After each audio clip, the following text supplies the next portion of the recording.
देहाती कहावत है कि आनरा के सुतले की जागले की। तू तो मोदी के नाम पर तर जाती है, फिर इस बार खड़खड़ा रही है। इस विद्यालय के लिए मैं विगत 4 वर्षों से लगा हूँ। जिला शिक्षा पदाधिकारी को मैं पत्र लिखा, प्रखंड शिक्षक पदाधिकारी को भी पत्र लिखा। मैं यहाँ चापाकल है कि वो अच्छा पानी बच्चा लोग पिए। यहाँ शिक्षक और बच्चा बच्ची सभी लोगों का प्राण का भय। भी कोई विपदा हो तो इसमें बच्चा के साथ साथ शिक्षक का भी मृत्यु होगा।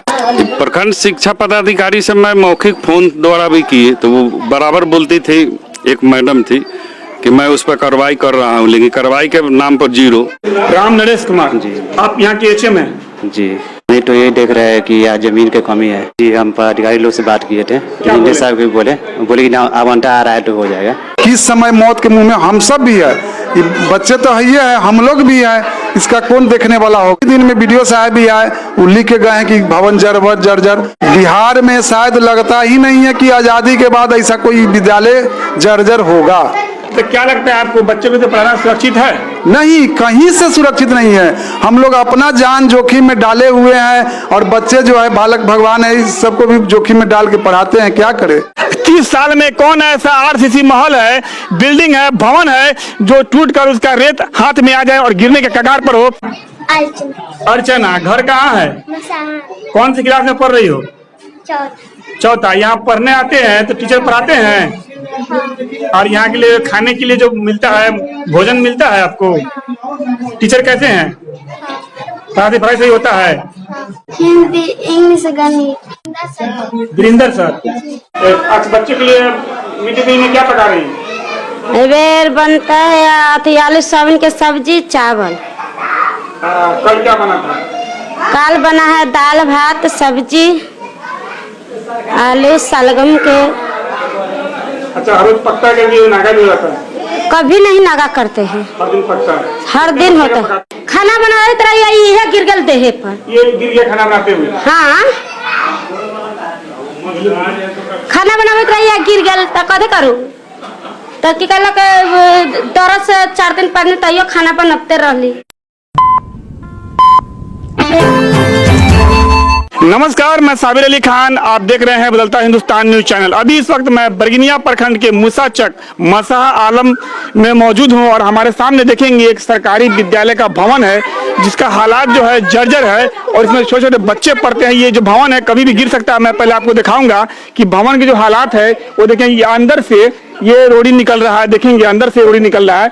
तस्वीरों में देख सकते हैं आप, ये मट्टी निकल रहा है। ये जो दीवार है ये कभी भी टूट कर गिर सकता है, लेकिन शिक्षा विभाग की इस पर कोई ध्यान नहीं है और यहाँ के जो जनप्रतिनिधि हैं उनका भी इस पर कोई ध्यान नहीं है। मैं बताना चाहता हूँ कि शिक्षा के लिए नीतीश कुमार जी द्वारा, यहाँ के बिहार सरकार जी के द्वारा शिक्षा के लिए बहुत सारी बातें कही जाती है, बहुत सारे राशि मुहैया कराया जाता है, लेकिन उसके बाद भी शिक्षा जो है ऐसे ऐसे विद्यालय मिलेंगे जिसका हालात जो है बिल्कुल खराब है, कभी भी गिर सकता है। इसमें जो बच्चे हैं, इसमें जो शिक्षक पढ़ रहे हैं, जमीन पर बैठकर बच्चे पढ़ रहे हैं, उनके लिए कोई साधन नहीं। आखिर नहीं है तो क्यों है कि स्कूलों में हर सुविधा देने की बात कही जाती है, शिक्षा के लिए हर चीज मुहैया कराने की बात कही जाती है, बहुत सारे वादे किए जाते हैं, लेकिन विभाग की टीम जो है कभी भी जांच करने के लिए यहाँ आती है या नहीं आती है। यहाँ के जो एचएम है, हम उनसे बात करें। सबसे पहले यहाँ पर हमारे सामने मुसाचक पंचायत के पूर्व मुखिया विजय कुमार जी हैं और स्कूल में मौजूद है। हम इनसे जानेंगे। सर, सबसे पहले आप इस विद्यालय में आए हैं तो क्या कुछ कहना चाहेंगे इसके जर्जर हालात पर? इस विद्यालय के लिए मैं विगत 4 वर्षों से लगा हूँ। जिला शिक्षा पदाधिकारी को मैं पत्र लिखा, प्रखंड शिक्षक पदाधिकारी को भी पत्र लिखा, यहाँ का वर्तमान विधायक मोतीलाल जी को भी मौखिक कहा। न यहाँ चापाकल है कि वो अच्छा पानी बच्चा लोग पिए। यहाँ शिक्षक और बच्चा बच्ची सभी लोगों का प्राण का भय है। भविष्य का ननिहाल है ये लोग। इसमें का बच्चा पढ़ के कौन क्या बन सकता है, लेकिन अभी कोई विपदा हो तो इसमें बच्चा के साथ साथ शिक्षक का भी मृत्यु होगा। जी बिल्कुल। और अभी वर्तमान मुखिया जो है वह मुसाचक मध्य विद्यालय में 8 लाख की लागत से उसका गेट निर्माण, नीचे के जमीन का निर्माण करा रहा है, टाइल्स वगैरह लगवा के। और मोतीलाल जी उसको बाउंड्री के लिए 8 लाख का फंड दिए हैं। यहाँ के लिए न उन लोग का ध्यान है, न इस पर किसी बड़े पदाधिकारी का भी कोई ध्यान नहीं है। तो इसके लिए आपने खोज किया तो कुछ सुनवाई नहीं हुआ? प्रखंड शिक्षा पदाधिकारी से मैं मौखिक फोन द्वारा भी किए तो वो बराबर बोलती थी, एक मैडम थी कि मैं उस पर कार्रवाई कर रहा हूँ, लेकिन कार्रवाई के नाम पर जीरो। कारण कि हर प्राथमिक विद्यालय के लिए 14 लाख रुपया अलॉटमेंट है। वहाँ जमीन का कागज देने पर at a time fund release हो जाएगा। तो यहाँ HM का, वार्ड सदस्य का, मुखिया का, सबका उदासीनता है इसमें। तो मैं बताना चाहता हूं कि विधायक जी मोतीलाल जी जो है इसी प्रखंड के हैं और कहने के बाद भी विद्यालय का जर्जर हालात कभी भी गिर सकता है, इस पर काम क्यों नहीं होता? आखिर वजह क्या है? मुखिया जी ने 8 लाख का गेट बनवाया लेकिन ये स्कूल गिरने वाला है, क्या इस पर काम नहीं हो सकता है? बच्चे की जान जाएगी तब। शिक्षा विभाग में इतनी लापरवाही है क्या है, लेकिन इस पर सुनवाई नहीं होती। पता नहीं अधिकारी द्वारा इस चीज को जांच नहीं करते। अगर जांच करते, इस पर ध्यान देते, बच्चे के भविष्य को समझते तो इस पर सबसे पहले इस पर काम होना चाहिए। इस विद्यालय को बढ़ना चाहिए क्योंकि ये विद्यालय जो है कभी भी गिर सकता है और बरसात का समय आ रहा है, बच्चे पढ़ते हैं। तो यहाँ पर हम चलते हैं अंदर, आपको दिखाएंगे यहाँ के HM है, उनसे हम बात करेंगे। देख सकते हैं शिविरों में अगर हम नहीं लपते तो सर फट जाएगा यहाँ पर। तो देखिए अंदर आइए, अंदर चौकट का हालात देखिए, ये चौकट टूट चुका है और तस्वीरों में देखेंगे आप। यहाँ पर सर नाम क्या हुआ आपका? राम नरेश कुमार। राम नरेश कुमार जी। आप यहाँ के HM हैं जी। अच्छा सर, बता सकते हैं कि आपके इस विद्यालय में क्या समस्या है जिस वजह से विद्यालय के भवन जो जर्जर हो चुका है, इस पर काम नहीं हो रहा, विभाग द्वारा इसे बनाने की कोशिश नहीं की जा रही, तो क्या कुछ परेशानी है? आप रखेंगे डिटेल से। परेशानी तो ये देख रहे हैं कि यहाँ जमीन की कमी है। जमीन की कमी है? जी जी। कस के बोलिए। जमीन नहीं है विद्यालय में, जो है ना जमीन नहीं है। जमीन नहीं है तो ये जो बना हुआ है इसको तोड़ के तो बनाया जा सकता है। जी जी। इसके लिए आपने कभी लिख कर दिया? जी, हम अधिकारी लोग से बात किए थे, इंजीनियर साहब भी बोले कि ना आवंटा आ रहा है तो हो जाएगा। कब तक आएगा? ये भवन गिर जाएगा तब? अब बोले तो आवंटा आने के बाद ही होगा। तो अच्छा, इसमें और क्या क्या सहूलतें जो होनी चाहिए वो नहीं आपके हिसाब से? क्या इस स्कूल विद्यालय में और जो क्या क्या सहूलतें हैं जो होनी चाहिए वो नहीं है, इस पर कुछ कहेंगे आप? डेस्क बेंच की कमी है। ड्रेस की कमी है? जी जी। अच्छा, ये जो जर्जर हालात है, जो टूटे हैं, ये कितने दिन पहले से इस तरह से पड़ा हुआ है? ये तो लगभग जो है 10-15 साल से इस तरह। 10-15 साल से? जी जी। उसके बाद भी इसका कोई सुनवाई नहीं? बाद जब भी आता है तो भरा जाता है, यहाँ बाढ़ का पानी आने पर जो है बाढ़ में डूब जाता है ये? जी, हल्का यहाँ तो पानी होता है। 15 साल के बीच में यहाँ जो शिक्षा विभाग के जो अधिकारी हैं वो यहाँ इसका जायजा लेने के लिए आते हैं या नहीं? आते तो है। आते, फिर काम क्यों नहीं होता? आपने सवाल नहीं पूछा? अभी तो फिलहाल जो है जी साहब बाबा आते हैं तो बोले कि आवंटन आ रहा है तो काम हो जाए। जी। अच्छा, ये बच्चे के बैठने के लिए जो है क्या ये जमीन पे बच्चे मट्टी में बैठे हुए, इनके लिए क्या बेंच नहीं है? बेंच डेस्क की समस्या है सर। समस्या है? आपने इसके लिए मांग किया? जी जी। तो क्या बोला गया? इधर घूमिए ना। आपने बेंच के लिए मांग किया? जी, मिलेगा। कब तक मिलेगा? कितने दिन से बच्चे पढ़ रहे हैं इस पर? यहाँ पर जो इस स्कूल के HM है, हम इनसे जानेंगे स्कूल का जो हालात खराब है, जर्जर हालात है, आखिर वजह क्या है? विभाग क्या नहीं सुनते? सर, इस हालात पर क्या कहेंगे? जो स्कूल जो कभी भी गिर सकता है, जर्जर हालात में है, बच्चे जमीन पर पढ़ते हैं, क्या कुछ समस्या है? समस्या तो है ही। हम लोग तो लिख के बराबर देते हैं, लिख कर देते हैं, बोला जाता है कि हाँ बनता आएगा तो हो जाएगा सर। लिख कर देते हैं सर, लेकिन सुनवाई नहीं होती। तो ये HM है, इनका कहना है कि लिख कर देते हैं, सुनवाई नहीं होती। तो बहुत जरूरी है कि ये जो बच्चे हैं, गरीब के बच्चे हैं, देखेंगे तस्वीरों में, जरा कैमरा दिखाएंगे, जो बच्चे हैं गरीब के बच्चे हैं, और गरीब के बच्चे जो है सरकार के जो वादे हैं कि बच्चे के लिए हर सारी सहूलतें दी जाती है, क्या यही वो सहूलतें हैं जो बच्चे मिट्टी में बैठ कर पढ़ रहे हैं? और जर्जर भवन कभी भी गिर सकता है और यहाँ पर बच्चे की मृत्यु होती है। टीचर भी। सर, आपका नाम क्या है? मेरा नाम वीरेंद्र राम, मैं सहायक शिक्षक मसाहा आलम प्राथमिक विद्यालय यहीं कार्यरत हूँ। जी। तो सर, इसमें बहुत समस्या है विद्यालय में, इधर भी रसोई घर है वो भी जर्जर हालात में है, ये भी 2 रूम का। ये हालांकि रसोई घर नहीं है, पहले से बना हुआ विद्यालय ही है, लेकिन 93 में जो बाढ़ आया उसमें भर गया, जिसके वजह से उसका लेवल देखा जाए 3 फीट 4 फीट बचा हुआ है। रसोई घर नहीं है जिसके उपरांत उसमें भोजन बनता है। यहाँ एक ही कमरा में हम लोग ऑफिस बुझा जाए, चाहे बच्चे लोगों का शिक्षा दीक्षा देते हैं, इसी में जो भी सामान है सब रखा हुआ है। काफ़ी सीक्रेट के बाद हम लोग बच्चे को शिक्षा देते हैं। और ग्रामीण लोग से भी आप पूछ सकते हैं कि हम लोग का जो शिक्षक जो रहते हैं प्रेजेंट और बच्चे को जो शिक्षण देते हैं बहुत सराहनीय, हम लोग अपना नहीं ग्रामीण लोग से पूछ सकते हैं। यहाँ व्यवस्था के अभाव में बहुत ऐसा बच्चा जो है ना आगे निकलने वाला भी है, वो अब पीछे पड़ रहा है। हम लोग विगत जितना दिन से यहाँ कार्यरत है, हर हमेशा विभाग को लिखते आए हैं, देते आए हैं, कहीं कोई सुन नहीं रहा है कि क्या होगा ना होगा। न जाने किस समय मौत के मुंह में हम सब भी है। ये बच्चे तो है, हम लोग भी हैं, इसका कौन देखने वाला होगा, न जाने आप लोगों के द्वारा भी सुने। सर, इसमें जो समस्या है तो इस समस्या को देखने के लिए विभाग के लोग नहीं आते हैं क्या? नहीं, हम लोग का जो डिपार्टमेंटल लोग है आते हैं और हम लोग रखे हैं, हर हमेशा बात रखे हैं, उनको लिखित में भी दिए हैं। हाल ही दिन में वीडियो साहब भी आए, वो लिख के गए हैं कि भवन जर्जर। पहले भी यहाँ दो बूथ है, सबसे बड़ा बात बूथ भी है। देखा जाए कितना बड़ा समस्या है, 2 बूथ रहे, कितना कर्मी लोग आते हैं यहाँ विद्यालय में, सब लोग शिथिल पढ़ के चल जाते हैं।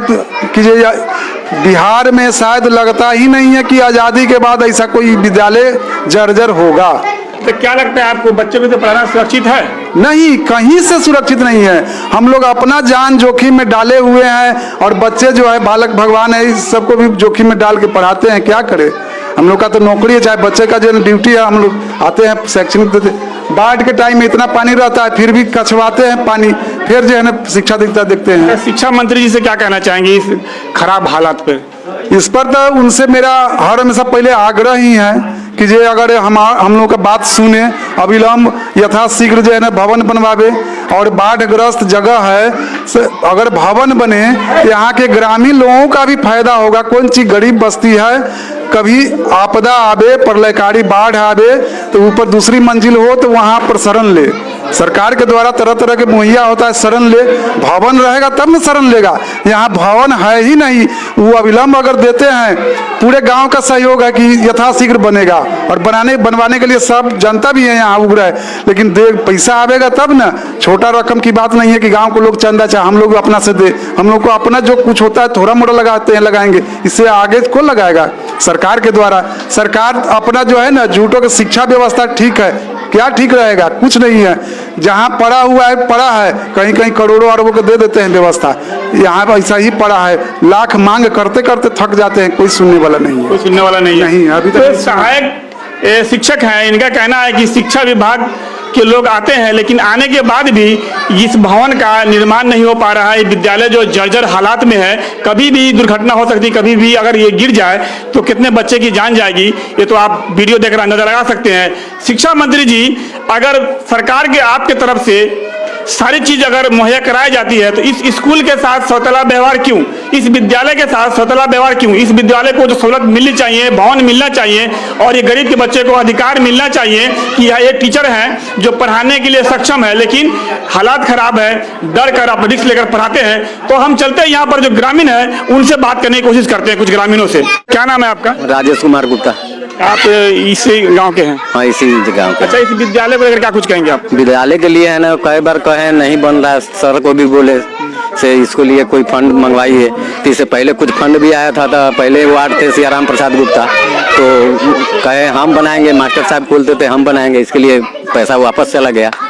वो वापस चला जाता था। मुद्दा इस बार हम लोग खूब एक्टिव करे हुए हैं, आए तो हम लोग खुद रह के है ना बनवाएंगे। एक लैट्रिन का भी आया हुआ है, तो वो भी हम लोग कर रहे हैं, इस सब जगह बनवाने के लिए जल्दी से बनवा दे, यही सब है। तो बच्चे पढ़ते हैं, टीचर का कहना है कभी भी गिर सकता है, जैसे हालात में है, इस पर क्या कुछ कहेंगे आप? इस पर कहेंगे से जल्दी बने, इसका कोई फंड आवे, से जल्दी इसका विकास हो। तो ये बिहार है और बिहार में वादे किए जाते हैं शिक्षा को लेकर, भवन को लेकर, और कहीं भवन जल्दी नहीं बनता, कहीं भवन बनता भी है तो जो शिक्षा विभाग के लोग हैं कुर्सी पर बैठे रहते हैं, उठकर जांच तक नहीं करते कि आखिर विद्यालय बन रहा है, भवन बन रहा है, उसमें किस तरह का काम हो रहा है, 2 नंबर सीमेंट है या 4 नंबर गिट्टी है या बालू है, मिट्टी है, उस पर वो जांच करने के लिए नहीं जाते। उसी का नतीजा है जब ये भवन बना होगा, इस पर जांच यकीनन नहीं हुआ होगा, उसका नतीजा है। कितने साल पहले मुखिया जी ये भवन बना है? 30 वर्ष पहले बना हुआ। 30 वर्ष पहले बना है। तो क्या आपको लगता है कि आरसीसी जो बिल्डिंग बनता है, क्या 30 वर्ष में इस तरह का जर्जर हालात हो जाएंगे? तो लूट खसोट की परंपरा चला हुआ है। इसका दोषी किसको मानते हैं?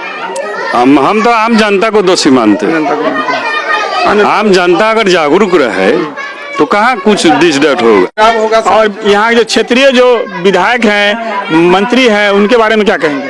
सांसद महोदया के बारे में क्या कहा जाए कि देहाती कहावत है कि आनरा के सुतले की जागले की। तू तो मोदी के नाम पर तर जाती है, फिर इस बार खड़खड़ा रही है। तो हम लोग जमानत जब्त कराने के धुन में है कि बरगिनिया प्रखंड से उसको जमानत जब्त करा दिया जाए। तो देख लीजिए शिक्षा मंत्री जी और नीतीश कुमार जी कि 30 साल पहले इस भवन को बनाया सकते हैं कि यहाँ से रोड़ी और मिट्टी निकल रहा है। 30 साल में कौन ऐसा आरसीसी महल है, बिल्डिंग है, भवन है जो टूटकर उसका रेत हाथ में आ जाए और गिरने के कगार पर हो। 99 साल की गारंटी होती है इंजीनियर द्वारा, लेकिन ये सरकारी भवन की कोई लिमिट नहीं होता कब गिर जाए कब बन जाए, इसलिए कि 2 नंबर काम होता है, अधिकारी द्वारा जांच नहीं होती है। इसका नतीजा यह है कि ठेकेदार द्वारा उसे 3rd क्लास काम कर कर निकल जाते हैं, अपना पैकेट भर लेते हैं। जाने ये गरीब जनता, जाने यहाँ के HM है वो पढ़ाते हैं वो जाने, ग्रामीण के बच्चे गिरेंगे, भवन तो मरेंगे, ग्रामीण के बच्चे वो जाने। उनको अपने पैकेट भरने से सिर्फ काम में अपना पैकेट भरते हैं और निकल जाते हैं। नतीजा ये है कि 30 साल में इस भवन का जो जर्जर हालात हो गया है, आखिर जिम्मेदार कौन है? मैं कहूंगा शिक्षा मंत्री जी से जांच बैठा ले कि इसको 30 साल पहले किस ठेकेदार ने बनवाया था, उस पर कार्रवाई होनी चाहिए कि 30 साल में एक जर्जर भवन कैसे हो सकता है आरसीसी। ये सोचने की बात है और बहुत ही अफसोस की बात है कि इस तरह की विद्यालय पर विभाग की तरफ से न कोई जांच होती है, न कोई कार्रवाई होती है। जर्जर हालत में मास्टर पढ़ाते हैं, न दरवाजा सही से है, न खिड़की सही से है, और जहां भी देखेंगे टूटा पड़ा हुआ है। मामला क्या है? लूट खसोट का। जब तक विभाग की तरफ से कड़ी कार्रवाई नहीं होगी तब तक का परिणाम यही है। मैं बताना चाहता हूं जहां भी भवन बन रहा है विद्यालय में उस पर जांच नहीं होती, कहने के बाद भी सुनवाई नहीं होती, अधिकारी नहीं आते। क्यों नहीं आते? वजह क्या है? वजह ये हो सकता है कि किसी अधिकारियों को भी कमीशन मिलता होगा, इसलिए वो अपने कुर्सी से नहीं उठते, और न उठने का नतीजा ये है कि आप देख सकते हैं भवन जो है टूटकर हाथ में आ रहा है। और इस तरह के भवन में बच्चे पढ़ते हैं तो खतरे से खाली नहीं है। तो मैं बताना चाहता हूं कि बरगिनिया प्रखंड के मूसाचक पंचायत का ये भवन है और अधिकारी द्वारा शिक्षा मंत्री जी भेजकर इसको जांच कराया जाए ताकि दूध का दूध पानी का पानी होगी। इस भवन को बनाने में कितनी मिलावट की गई है, कितना घोटाला किया गया है, तब जाके भवन इस हालात पर पहुंचा है। तो मैं बताना चाहता हूं आपको कि आप लोग भी कमेंट करें और इस वीडियो को ज़्यादा से ज़्यादा शेयर करें। आपका अधिकार है, कमेंट के जरिए इस जांच की मांग करें। तो इसी तरह से बने रहिए और भी खबरों के लिए देखते रहिए बदलता हिंदुस्तान न्यूज़ चैनल।